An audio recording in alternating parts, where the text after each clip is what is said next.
Hello, everyone. Thank you so much for joining us on the Wine Access Experience on Facebook. So happy to see you all here tonight. It's great to still get to share wine and hear about people's stories, even though we are virtual. That shouldn't stop us. So great to have you here. I'm Vanessa Conlin, head of wine for Wine Access, and I'm really excited to have Jesse Lange from Lange Winery. You're our first winemaker actually from Oregon that we've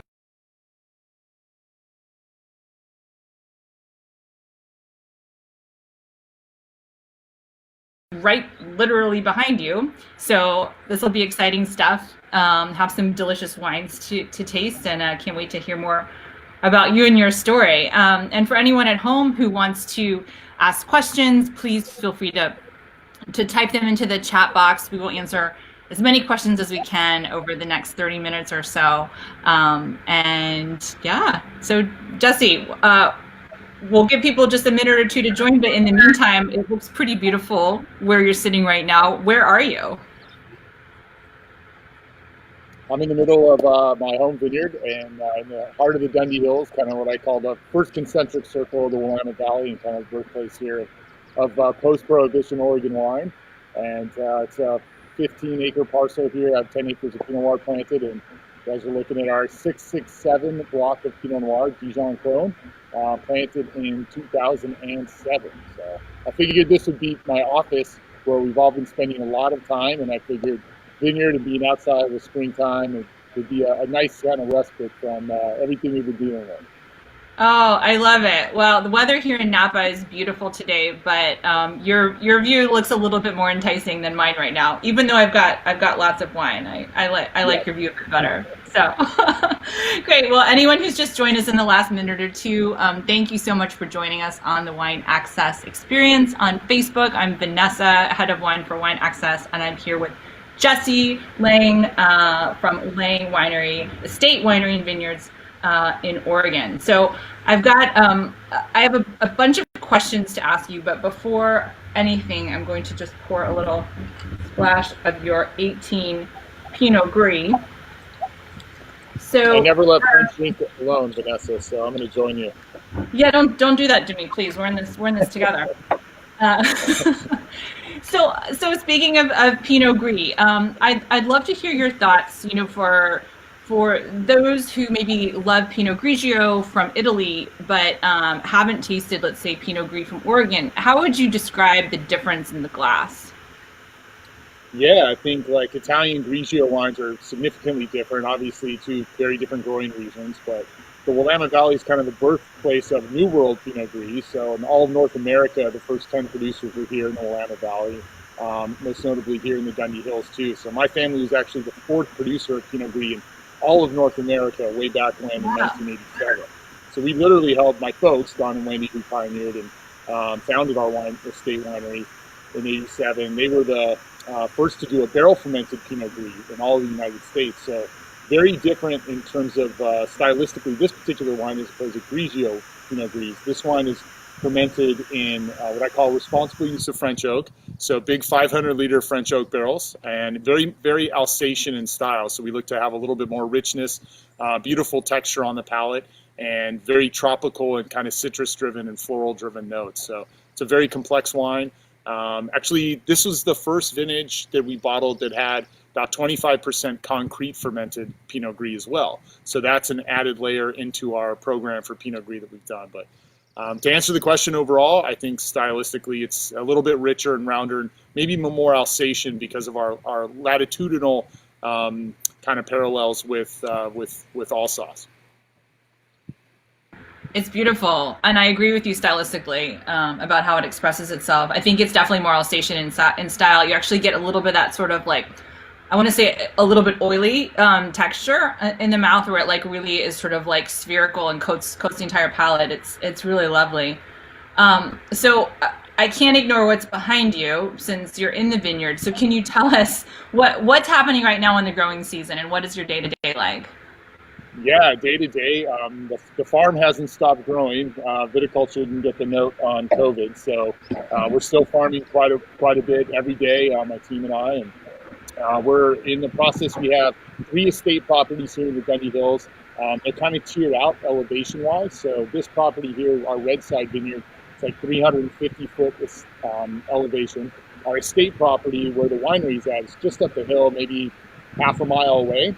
And that's at almost 750 foot to 850 foot, so quite a bit different. And as you kind of go up elevation-wise, your workload changes through the course of the season. So here we're actually doing shoot thinning, so we're actually removing doubles in the vineyard by hand. So every vine, about 1,200 plants per acre, and here we have 10 acres planted. We're removing all the doubles. So some of the smaller shoots, we're actually going to be, for each bud that buds out, we're actually going to remove one, so that it's basically like preempting shoot positioning in the vineyard and controlling vigor. So we're going to have better airflow through the canopy if there's just one shoot per bud instead of 2. And it's a good way to kind of manage the trunk of the vine too and kind of clean it up. So we're doing a lot of hands-on viticulture here. Everything's live certified sustainable for our estate properties. And it's a lot of work, but it's what you do when you're chasing fine Pinot Noir. So, and is everything you do done by hand then in the vineyard? Yeah, all the picking's done by hand, sorting, canopy management. I mean, obviously we have tractors that run on biodiesel. But we pretty much do everything by hand. So I have a full-time team of five guys that work on our crew and also augment us in the winery as well. So I'm very fortunate that I have such a dedicated team of people that work with us, both on the hospitality side, on the vineyard side, and the winery. Because I think sometimes winemakers, who have epiphanous wineries like myself, it's like you get a lot of credit because your name's on the label, but there's a whole team of people working behind you. So I always like to point that out. Well, actually, that was one of my questions. So you just segued perfectly. Is what is it like then? This is your name on the label, as you said. Like, do you feel? Does that make you feel more pressure, sort of, to get things perfect?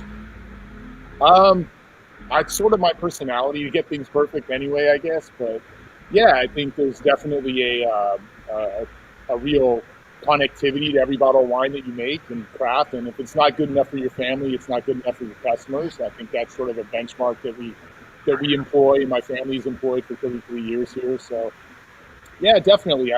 It's weird. I don't even see my name though when I look at a bottle of our wine. So I don't get like an ego trip about it. I just kind of like, it's what we do. It's our livelihoods. So yeah. Beautiful. Well, I have a question for you regarding Chardonnay. So I'm going to pour the 17 vintage of the Dundee Hills Chardonnay, estate Chardonnay. So, I mean, it's questions about Chardonnay, but it's also about Pinot Noir. And it's in that a lot of people refer to Oregon as the Burgundy of the United States. So, do you agree with that? I think, it's good to use touchstones that to describe things. I think as a kid growing up in kind of the late 80s and early 90s, I think we had to describe our region in terms that help people kind of get a sense for it as a way to describe it. But these days, I don't think we have to do that. We have so many vintages under our belt and, enough broad distribution, and people have tried the wines enough where they're familiar enough with the wines. I think we can really rest on our own identity, and I'm really proud of that. So when it comes to saying, like, I kind of think our fruit is very New World, but our style might be a little bit more Old World. I mean, being at the 45th parallel, we share a lot in common with Burgundy.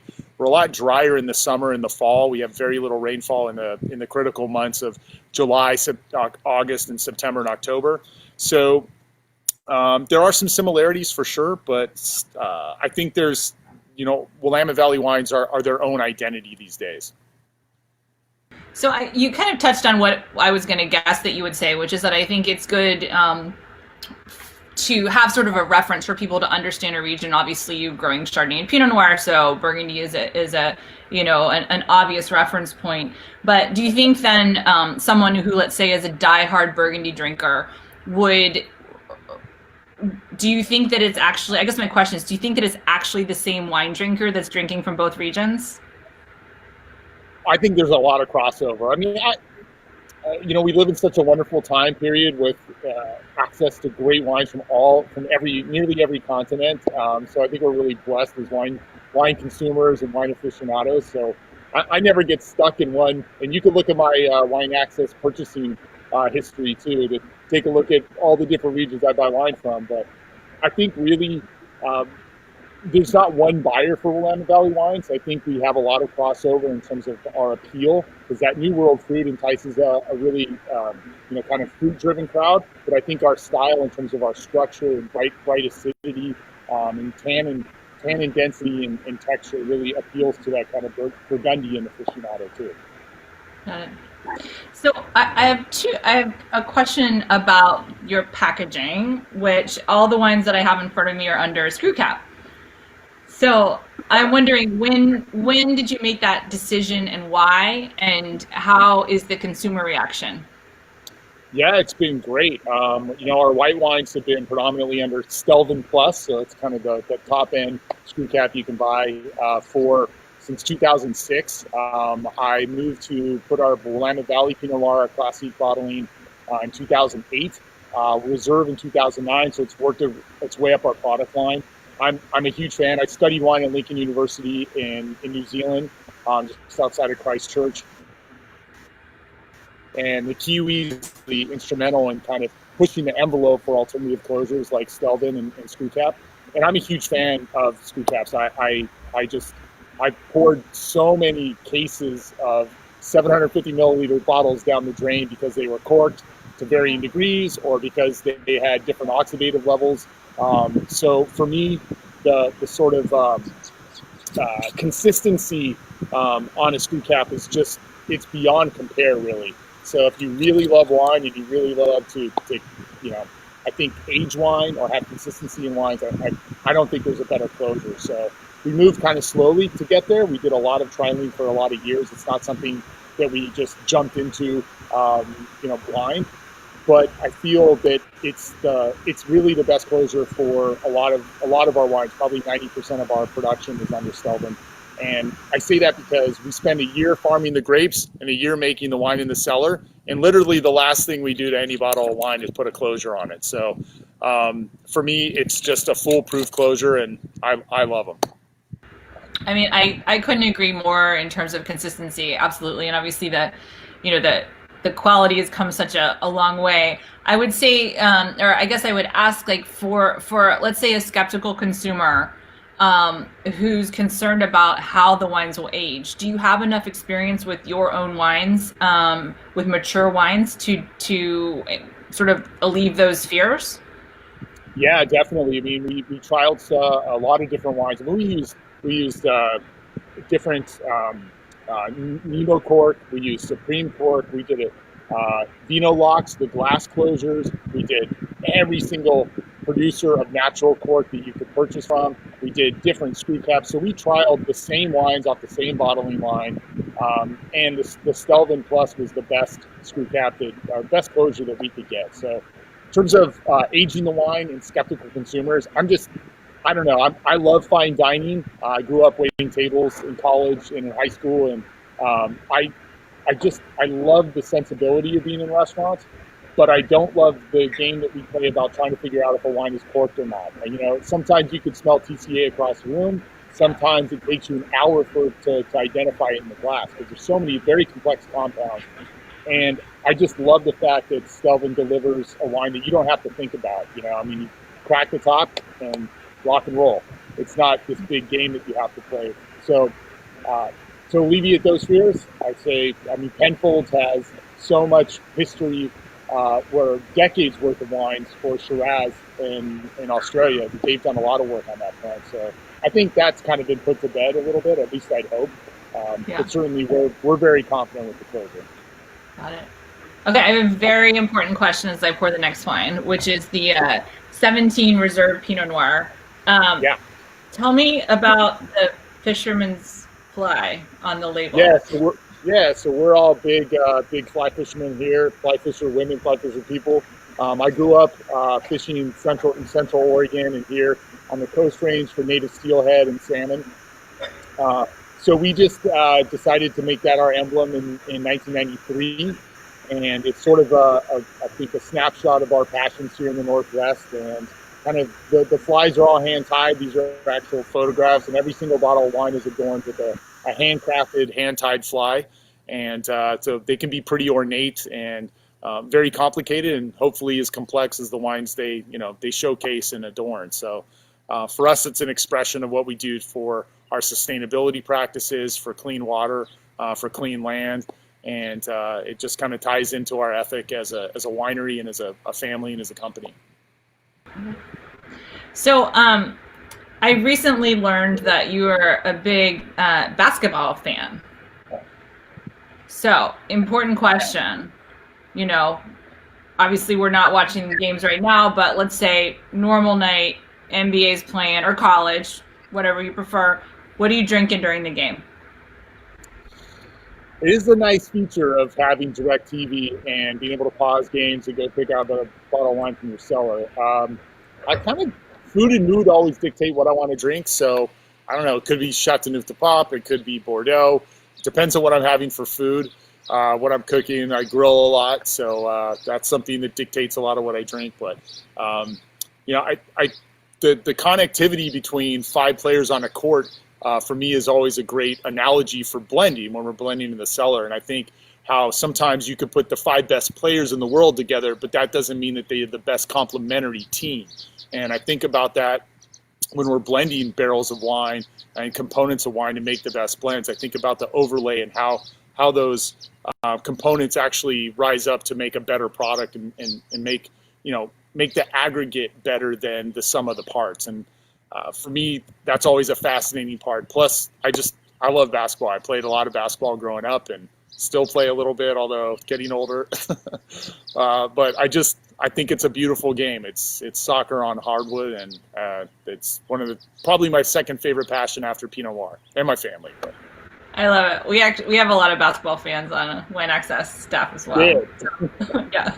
So the Reserve Pinot is absolutely beautiful, but I know you make a number of different Pinot Noirs. So how would you describe the differences in the Pinots that you make in terms of where they're grown and then how that shows itself in the glass? Yeah, I think all Pinot Noir producers are literally chasing terroir, looking at single vineyards. We do micro farming here in every block from every vineyard that we grow or source. So if you guys come to the winery anytime, Vanessa, or any Wine Access customers, we could literally barrel taste like 400 different Pinot Noirs.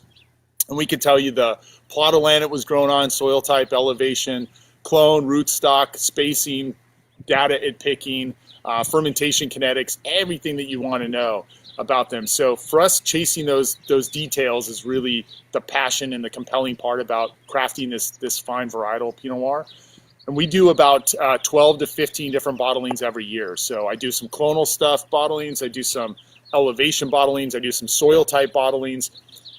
This reserve is actually a blend, kind of our favorite blend of all the barrels in the cellar without regard for terroir. So I don't have any self-imposed rules about which barrels we can select to make this wine.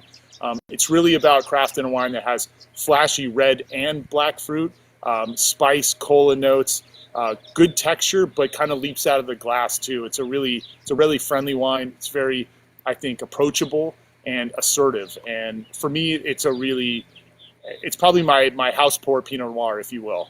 It's really approachable and drinks great. I agree. It's beautiful. It's approachable. It's open, but there's texture and structure. And I'm really excited about the Liberty Bell, which is the next one I'm going to pour my glass. This is the also 17 vintage. Yeah. And you guys have done great with the Liberty Bell in the past, so thank you for that. I know your customers know that wine quite a bit. The Liberty Bell is a blend of our Freedom Hill vineyard site. So it's a site that my family's been working with since 1989. It's south of here about 30 miles, a little bit closer to the Coast Range from the new Mount Pisgah AVA in the Willamette Valley. It's one of the Grand Cru properties in all of the Willamette Valley in Oregon. So I think it's one of the best places to grow grapes in kind of the West Coast. I'm very fortunate being second generation winemaker to work with the Duché family. It's run now by Dustin Duché, who's a buddy of mine, and he's second generation too. And it's just a Grand Cru New World vineyard site. So the Liberty Bell is a set of blocks from the top of the vineyard. They're about 14 years old now, so they're not new vines at all. But this is a blend we started crafting that tends to be pretty broad-shouldered. It's all on marine sedimentary soils, which is quite different than the soils that we have here in the Dundee Hills. So the soil type plays a big part in the difference in the wine, but big structure. I think of the wines from Freedom Hill as more kind of Côte de Nuit than Côte de Beaune. They have really big structure, good fine-grained tannins, and definitely play more in the blue-black fruit spectrum, whereas the Reserve Pinot Noir we had a second ago, I think plays a lot in that red fruit spectrum. So I have a question about Pinot Noir in general. So I know, it's referred to as being sort of, very finicky or a difficult variety to cultivate. So what is it exactly that makes it, such a challenge? Well, the challenges can be, there's a myriad of them. I really think your margin for error for growing Pinot Noir is pretty small.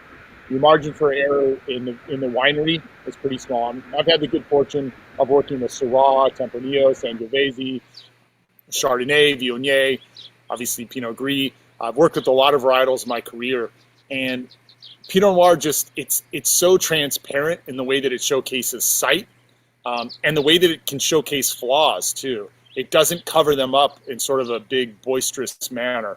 So for me, I've been very fortunate. I think I've worked with the hardest varietal to craft, the red varietal to craft and grow, and it's made me a better viticulturalist and maybe a better winemaker for sure. So while it has its challenges. You have to pick it right, you have to farm it, and it definitely can expose any issues that you might have. It's not as hardy as Cabernet Sauvignon or Syrah or even Chardonnay, but I really think when it's grown in the right place and crafted properly in the cellar, I don't think there's a better red varietal on the planet. So we have a question from someone at home who I think is referring back to your comment about sort of chasing terroir. So the question is from Sam, who wants to know how many blocks does Jesse ferment separately, and related, how much of a focus is elevation at the estate in chasing terroir? Great question. I mean, these are things that we learn about and are informed every year. I think to give you a broad answer, we farm about 85 different blocks of Pinot Noir. So every single block literally is its own kind of vineyard. We farm it separately. We monitor it separately. It's sampled separately. It's fermented separately, and 1.5 ton fermenters, hand punched down 2 to 3 times a day, hand bucketed out of those, settled, and goes to barrel. So like literally I mentioned, we have 400 different Pinot Noirs from the 2019 vintage that we can taste, and I can dial down every single vineyard at every single block. So for us, it's an opportunity to learn about every vintage, and it kind of creates this feedback loop from vineyard to wine and from wine to vineyard. So I can kind of tweak the dials and hone our game. Another basketball reference, but to literally hone our approach and tweak our approach to coax the best out of our vineyard and our viticulture, and also at the winery too, of how to work with the fruit that we're farming. So for us, I think that feedback loop is very informative. Sometimes it's very humbling as well, but you don't get better if you don't learn. And I think for us, it's really about chasing down that profile and the style of every given block, and then coaxing out the best of it year to year. So before I ask you another question, I'm going to pour the Three Hills Cuvée 2016 in my glass. While I'm pouring, I was curious, is there any winemaker in history, whether winemaker of Pinot Noir or something completely different, that you would have loved to work harvest with? Wow. I would say that person's probably living for me. I mean, one of my favorite people in all of wine, her name is Veronique Duan, and she runs Domaine Drouin, Oregon, DDO here, just right behind us. And then also MJD, Maison Joseph Duan. And their family has been making wine for 5 generations. They're just incredible people. My wife and I had the opportunity to spend our honeymoon there and with them. And I I think like her approach to winemaking is very succinct. It's very focused. I love their wines. I think spending a year winemaking with somebody else would be great. For me, winemaking was always, farming and winemaking was always hard work. It was never glamorous per se. This is kind of glamorous, but most of the work for making world-class wines is not glamorous. And so I was just a worker bee, and I worked in the farm and then worked in the cellar. So I think having that opportunity to work with other winemakers and more winemakers would be great. I mean, I worked in Santa Barbara, I studied in New Zealand, but I can't globetrot and travel around the world and be an intern, which would be amazing. But I think I'm past that point in my career, unfortunately. So the Three Hills Cuvée is incredibly expressive. I kind of like, it almost took me aback at first when I put my nose in the glass. Like, extremely floral, really lifted. Like, what is it about this particular wine that makes it so beautifully perfumed on the nose? Yeah, so that Three Hills Cuvée, that's this one here, and that's the blend we started crafting in 1997, and that's a blend of our oldest vineyard site. So that's a blended Pinot Noir, but that's a blend of our 3 oldest single vineyard designate wines. So our Yamhill Carlton Pinot Noir, our Estate Gundy Hills, and then Freedom Hill. Now all 3 sites are different soil types, different locations in the valley, very different terroirs, which is why we bottle them separately, but they're very complementary in the blend. And so that's a cuvée that we craft with an eye, especially towards texture and richness. The wine tends to be very, very generous on the palate. The tannins tend to be really textured and rich and just sort of heavy and round. And I really like that sensation on the palate with the wine. You mentioned floral, Vanessa, which I think is a great sort of descriptor for this particular Pinot Noir. I think it has a lot of violets and kind of red, purple roses in the aromatics. And for me, it's one of like, you can't call a wine sexy anymore, really, but I think this wine has a lot of like allure because it's got a lot of rich, dark fruit, blue and black fruit components, and then it's really appealing on the palate. For me, in the category of just texture, it's probably my favorite textural Pinot Noir that we craft every year. Yeah, it's beautiful. And this is a safe space. You can call your own wine sexy. It's fine. Well, yeah, we used to say that a lot, so I think it's still right there, right? Yeah. So there's a question from home. So Zach would like to know, which Pinot Noir clones do you focus on, and what is your perspective on single clone Pinots? Yeah, another great question. Clonal diversity is really critical. I don't think we wouldn't be able to craft the kind of complex wines that we strive to do so without having clonal diversity and complexity. So having a multitude of clones to work with, I think, is really kind of critical in terms of your farming. In regards to the specific clones, we do some clonal bottlings, say Pomard or Baidensville or 777 or 114, 115, 113, 828. We do that occasionally. Most of the time, I find that the better approach or the best wines are going to be blended wines from given sites. I just think that your potential for more complexity is more infinite, and your ability to kind of craft a wine that has more appeal and more intrigue is evident. Although there are times where we do bottle single clones, and I think they're very expressive. They're kind of snapshots of every one particular block or one vineyard, so they can be very strong in that one kind of regard. But I don't know if they're the most complex wine. So generally speaking, I'm a big fan of blending the different clones from a given site. Got it. Another question from home from Catherine would like to know, who did you work with in the different regions that you mentioned? Yeah, so I grew up a little bit in Santa Barbara, and Bruce McGuire, Big Bruce McGuire at Santa Barbara Winery was a mentor of mine. His assistant winemaker at the time was Greg Brewer, who you might know, and from that region down there. And Greg's done a lot of great work in the kind of San Luis Obispo area and the southern Pacific coast. Those two guys were very instrumental for me.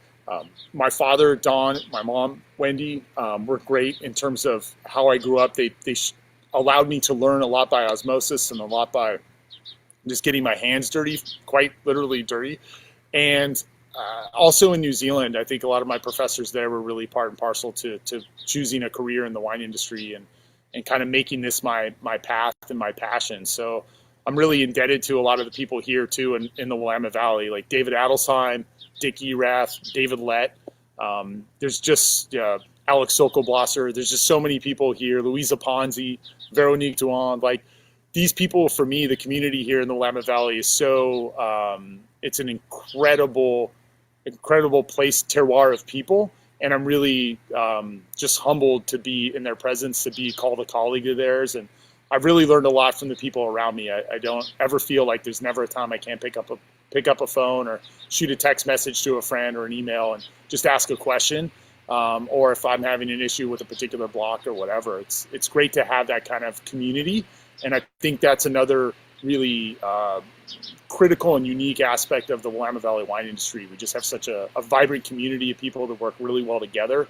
And it's always about Team Willamette Valley. It's never about a particular brand per se. I mean, I'm not out there trying to push out other people's wines. These people are my neighbors, and we always think about like our terroir of our land and our region first rather than our brand.